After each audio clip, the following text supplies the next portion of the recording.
I've got the Subaru Impreza back in the garage. This is a 2017, not that that really matters that much. But I did a spark plug change on this car several months ago, and I didn't do any video or anything about it because I really didn't know what I was doing. You know, I just kind of had to figure it out as I was going. But I really regret not doing that because I found some, nice little tips that made that job pretty straightforward once you knew how to approach it. So I thought I'd get it back in the garage and just explain as best I can what I did to get this seemingly difficult to reach job done. So here we go.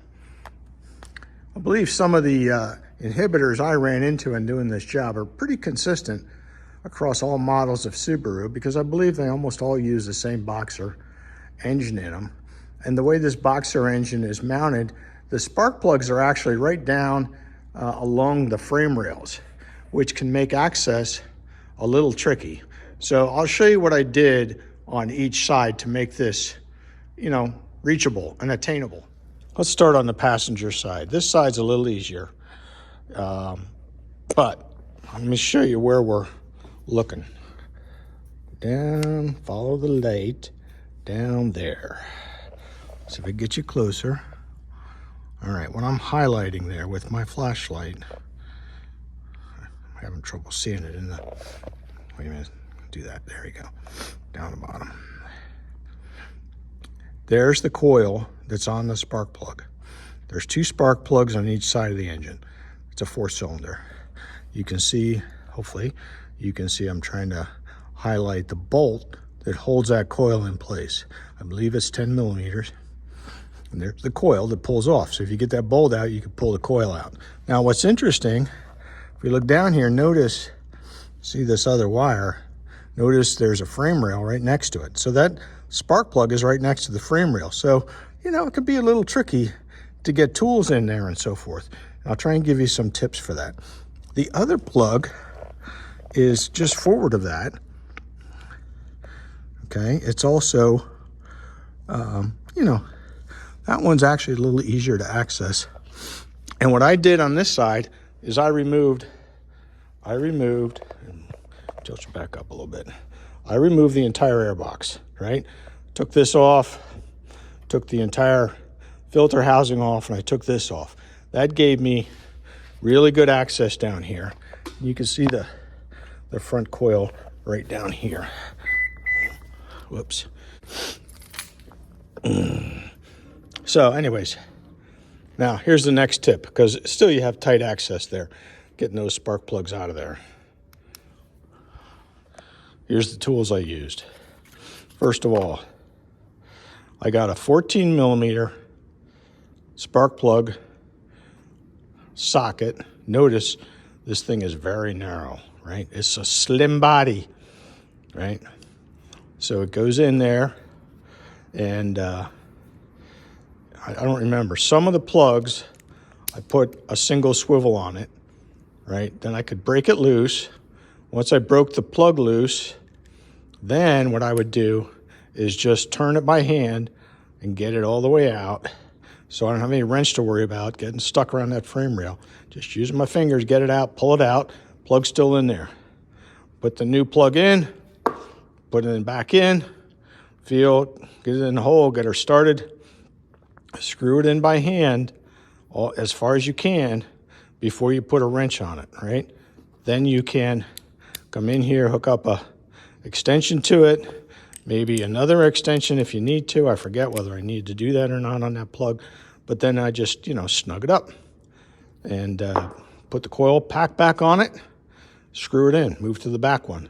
So if I got that air box off, I was able to get both passenger side plugs using that technique. Now, let's talk about the driver's side. The driver's side is a little more crammed and tight. So I pulled the battery out. That gave me a lot more room. At least I could, come through here with my hand. So I'm down there. I got that one coil pack. The front coil pack is right there. And without the battery there, that's pretty easy to reach. Okay. the frame rails. You know, you kind of see it over here. So that was not bad. Unfortunately, the other one is back here behind all this wiring, okay?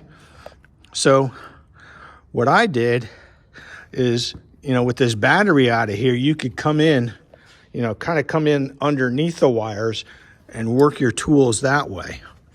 And, you know, what I actually was able to do is with, you know, enough swivels and enough extensions, I was able to work under a lot of that wiring and, you know, get it out that way.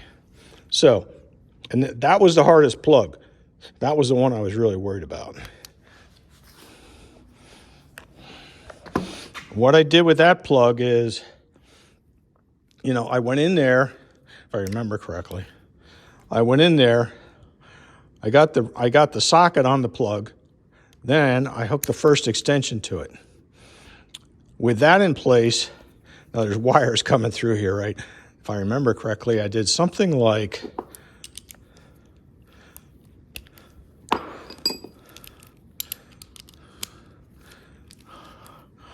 so let's pretend there's a bunch of wires here, right? So I'm down here on the plug, and then I fished this down and got this second swivel on there. It did take me 2 swivels to really access that plug and get it to do what I wanted it to do. Remember, all I'm doing with the socket is breaking it loose. Once I broke it loose, I take this out, then I reach down under that wiring and I unscrew the plug. Now, I think the plug actually ends up laying inside. It's so tight in there, the plug might end up laying in the tube, so to speak, unscrewed.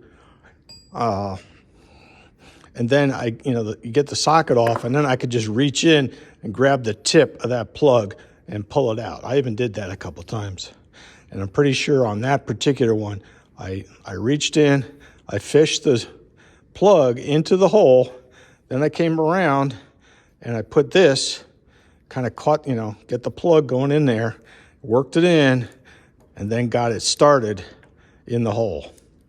That's kind of the way I remember it happening.